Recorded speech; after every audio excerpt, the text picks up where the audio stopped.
Hi all welcome back to our YouTube channel. നമ്മുടെ 10th first ചാപ്റ്ററിൻ്റെ genetics of ലൈഫിൻ്റെ second part video ആണ്.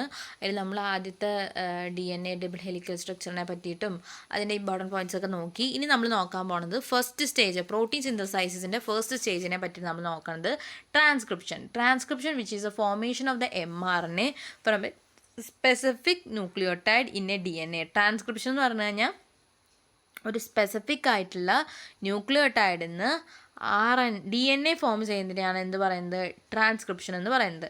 ഇനി ട്രാൻസ്ലേഷൻ എന്ന് പറഞ്ഞു കഴിഞ്ഞാൽ in which the tRNA transfer the specific amino acid to the ribosome as per the message and rRNA in the ribosome join to the amino acid together to form a protein.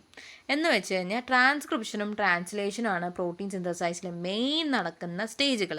അതിൽ first എന്ത് ചെയ്യും, transcription നടക്കുന്നു. Transcription എന്ന് പറഞ്ഞാൽ എന്താ, വേണ്ടപ്പെട്ട ന്യൂക്ലിയോടൈഡിൽ നിന്ന് വേണ്ടപ്പെട്ട മെസ്സേജുകൾ ഫോം ചെയ്യുന്നു. മെസ്സേജുകൾ ഫോം ചെയ്യുന്ന ആ ഒരു പ്രോസസ്സിനെയാണ് എന്ത് പറയുന്നത്, ട്രാൻസ്ക്രിപ്ഷൻ എന്ന് പറയുന്നത്. അപ്പോൾ ഇതിന് കൊടുക്കാനുള്ള മെസ്സേജുകളൊക്കെ ആര് ഫോം ചെയ്യുന്നു, സ്പെസിഫിക് ആയിട്ടുള്ള DNA ഫോം ചെയ്യുന്നു. എന്നിട്ട് എന്ത് ചെയ്യുന്നു, ട്രാൻസ്ലേഷൻ എന്ന് പറഞ്ഞാൽ എന്താ, ഈ mRNA ഫോം ചെയ്ത DNAയിൽ നിന്ന് ഫോം ചെയ്യുന്ന mRNA എവിടെ എത്തണം, റൈബോസോമൽ RNAയിൽ എത്തണം. അപ്പോൾ എന്ത് ചെയ്യാം, ഈ മെസ്സേജ് ആര് ട്രാൻസ്ഫർ ചെയ്യുന്നു, tRNAയുടെ സഹായത്താൽ ഈ മെസ്സേജ് എവിടേക്ക് ട്രാൻസ്ഫർ ചെയ്യുന്നു, റൈബോസോമൽ RNAയിലേക്ക് ട്രാൻസ്ഫർ ചെയ്യുന്നു.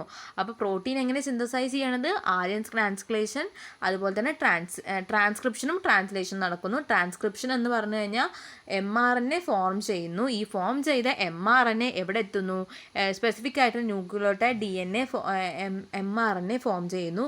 ഈ ഫോം ചെയ്ത mRNA ട്രാൻസ്ലേഷൻ വഴി tRNAയുടെ സഹായത്തിൽ എന്ത് ചെയ്യുന്നു, ഈ മെസ്സഞ്ചർ RNA, ഈ മെസ്സേജ് ഫോം ചെയ്ത മെസ്സേജ് എവിടെ എത്തിക്കുന്നു, റൈബോസോമൽ RNAയിലേക്ക് എത്തിക്കുന്നു. ഇനി ഗ്രഹർ മെൻഡൽ എന്ത് ചെയ്തു, ആളിനെ നമ്മൾ എന്താ പറയുന്നത്, ഫാദർ ഓഫ് ജെനറ്റിക്സ് എന്നാണ് പറയുന്നത്. ആൾ 2 തരത്തിലുള്ള ക്രോസ് കണ്ടുപിടിച്ചു. നമുക്ക് 2 തരത്തിലുള്ള ക്രോസാണ് പഠിക്കുന്നത്, മോണോ ഹൈബ്രിഡ് ക്രോസും അതുപോലെ തന്നെ ഡൈ ഹൈബ്രിഡ് ക്രോസും. എന്തിൽ, പീ പ്ലാന്റ് എന്ന് വെച്ച് കഴിഞ്ഞാൽ തോട്ടപ്പയറിലൊക്കെ എന്ത് ചെയ്തു, പൈസൻ സറ്റൈവ എന്നാണ് നമ്മളിത് പയറിനെ പറയുക, പയർ ചെടീനെ പറയുക. അവിടെ ഹൈബ്രിഡൈസേഷൻ എക്സ്പെരിമെൻറ്റ് നടത്തി. അത് ഫസ്റ്റ് ഹൈബ്രിഡൈസേഷൻ എക്സ്പെരിമെൻ്റ് ആണ് മോണോ ഹൈബ്രിഡ് ക്രോസ്, സെക്കൻഡ് ആണ് ഡൈ ഹൈബ്രിഡ് ക്രോസ്. ഓക്കെ, അപ്പോൾ നമ്മൾ ഹൈബ്രിഡൈസേഷൻ എക്സ്പെരിമെൻറ്റ് നടത്തി. ഹൈബ്രിഡൈസേഷൻ എക്സ്പെരിമെൻറ്റ് നമുക്ക് നോക്കാം. പൈസൻ സത്യവത്തിലാണ് നടത്തിയത്. Gregor Mendel discover the certain factor are passed from parent to offspring through the gamete. This factor were known as gene.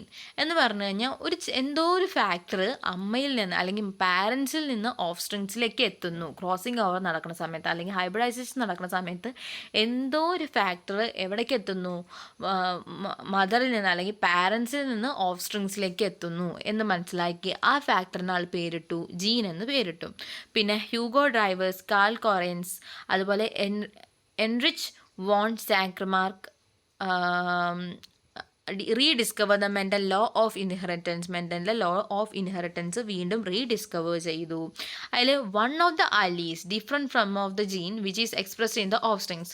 The observed character, ഒരു ഓർഗാനിസത്തിൽ നമുക്ക് കാണാൻ പറ്റുന്ന ക്യാരക്ടറിനെ നമ്മൾ ഫീനോടൈപ്പ് എന്നും അതുപോലെ തന്നെ അതിൻ്റെ ജെനറ്റിക് ബേസിലുള്ള ക്യാരക്ടർ നമ്മൾ ജീനോടൈപ്പ് എന്നും പറയുന്നു. നമുക്ക് ഇപ്പോൾ ഒരു ടോൾ പ്ലാന്റ് തമ്മിൽ ക്രോസ് ചെയ്തു, നമ്മൾ മോണോഹൈബ്രിഡ് ക്രോസിൽ ഞാൻ പറഞ്ഞുതരാം, ഒരു ടോൾ പ്ലാന്റും ഒരു ഡ്രോപ്പ് പ്ലാന്റും തമ്മിൽ ക്രോസ് ചെയ്ത സമയത്ത് ഒരു ടോൾ പ്ലാന്റ് ആണ് ഫസ്റ്റ് F1 ജനറേഷൻ അല്ലെങ്കിൽ 1ാം തലമുറയിൽ കിട്ടിയത്. ടോൾ ആയിട്ടുള്ളൊരു പ്ലാന്റ് ആണ്. ഈ ടോൾ ആയിട്ടുള്ളതെന്ന് വെച്ചാൽ ക്യാപിറ്റൽ T സ്മോൾ t എന്ന് പറഞ്ഞു കഴിഞ്ഞാൽ എന്താ, ടോൾ പ്ലാന്റ് ആണ് കിട്ടിയത്. ഈ ടോൾ പ്ലാന്റ് നമ്മൾ വീണ്ടും ക്രോസ് ചെയ്താൽ F1 ജനറേഷനിൽ കിട്ടിയ പ്രോഡക്റ്റിനെ വീണ്ടും ക്രോസ് ചെയ്ത് കഴിഞ്ഞാൽ നമുക്ക് ഒരു എന്താ പറയുക 3 ടോൾ പ്ലാന്റും ഒരു ഡോർഫ് പ്ലാന്റും കിട്ടുന്നു. അതാണ് നമ്മുടെ എന്താണ് ഫീനോടൈപ്പ് 3:1. ഇനി ജീനോടൈപ്പ് എന്ന് പറയുകയാണെങ്കിൽ ഒരു ടോൾ പ്ലാന്റ് എന്ന് വെച്ചാൽ ക്യാപിറ്റൽ T പിന്നെ ക്യാപിറ്റൽ T സ്മോൾ t എന്ന് പറഞ്ഞിട്ട് 2 ടൈപ്പ് വരുന്നുണ്ട്. അപ്പോൾ എന്താ പറയുക, 1:2:1. അപ്പോൾ എൻ്റെ ജീനോടൈപ്പ് എന്ന് പറഞ്ഞു കഴിഞ്ഞാൽ 1:2:1. ഓക്കെ, ദെൻ അപ്പോൾ നമ്മൾ മോണോഹൈബ്രിഡിൻ്റെ നമ്മൾക്ക് കാണാൻ പറ്റുന്ന അല്ലെങ്കിൽ പുറത്ത് പ്രകടമാവുന്ന ക്യാരക്ടർ, എക്സ്പ്രസ് ചെയ്ത ക്യാരക്ടറിന് നമ്മൾ ഡോമിനൻറ്റ് ട്രെയ്റ്റ് എന്ന് പറയുന്നു. ഹിഡൻ ആയിട്ട് കിടക്കുന്നത് ഡ്വാർഫ് എന്ന് പറഞ്ഞിട്ടില്ല. ഫസ്റ്റ് ജനറേഷൻ നമ്മൾ ഡോമിനൻ്റ് ആയതും റെസസീവ് ആയതും കൂടി ക്രോസ് ചെയ്യുന്ന സമയത്ത് ഡോമിനൻറ്റും റെസസീവായിട്ട് ക്രോസ് ചെയ്യുന്ന സമയം എന്ന് വെച്ച് കഴിഞ്ഞാൽ ടോൾ പ്ലാന്റും അതുപോലെ ഡോർഫ് ഉയരം കൂടിയതും ഉയരം കുറഞ്ഞതും കൂടി ക്രോസ് ചെയ്തപ്പോൾ എന്താ കിട്ടിയത്? ടോൾ പ്ലാന്റ് ആണ് കിട്ടിയത്. അപ്പോൾ ഈ ടോൾ പ്ലാന്റ് ഉയരം കൂടിയതും ഉയരം കുറഞ്ഞതും കൂടി ക്രോസ് ചെയ്തപ്പോൾ ടോൾ പ്ലാന്റ് കിട്ടി. അപ്പോൾ ടോൾ എന്ന് പറഞ്ഞ ക്യാരക്ടർ ഡോമിനൻ്റ് ആയിട്ട് കിടക്കുന്നു അല്ലെങ്കിൽ എക്സ്പ്രസ് ചെയ്ത് കിടക്കുന്നു, അതിന് ഡോമിനൻ്റ് ട്രേറ്റ് എന്ന് പറയുന്നു. അതുപോലെ തന്നെ അത് എന്ത് ചെയ്യുന്നു? ഡ്വാർഫ് എന്ന് പറഞ്ഞ ക്യാരക്ടർ ഹിഡൻ ആയിട്ട് കിടക്കുന്നു. അപ്പോൾ അതിനെന്താ പറയുക? ഹിഡൻ ആയി കിടക്കുന്നതിനെ നമ്മൾ എന്ത് പറയുന്നു? റെസസീവ് ട്രേറ്റ് എന്ന് പറയുന്നു. അപ്പോൾ എക്സ്പ്രസ് ചെയ്ത് കിടക്കുന്ന ക്യാരക്ടറാണ് ടോള്, അതിനെ ഡോമിനൻ്റ് ട്രേറ്റ് എന്ന് പറയുന്നു. ഹിഡൻ ആയിട്ട് കിടക്കുന്ന ക്യാരക്ടറാണ് ഡ്വാർഫ്, അപ്പോൾ അതിനെ നമ്മൾ എന്താ പറയുക? റെസസീവ് ട്രേറ്റ് എന്ന് പറയുന്നു. അപ്പോൾ അത്രയേ ഉള്ളൂ. അപ്പോൾ അത് നമ്മൾ മോണോഹൈബ്രിഡ് കോസസിൽ നമ്മുടെ റേഷ്യോ വന്നത് ഫസ്റ്റ് എന്താ പറയുക, ഫീനോടൈപ്പിക് റേഷ്യോ എപ്പോഴും 3:1. അപ്പോൾ ആ റേഷ്യോസ് എന്തായാലും മൈൻഡിലേക്ക് വരണം. Phenotypic ratio 3:1 and genotypic ratio 1:2:1. Okay, then നമുക്ക് ഡൈഹൈബ്രിഡ് കോസ് നമുക്ക് അടുത്ത പാർട്ട് വീഡിയോയിൽ പറയാം. Then thank you and have a nice day.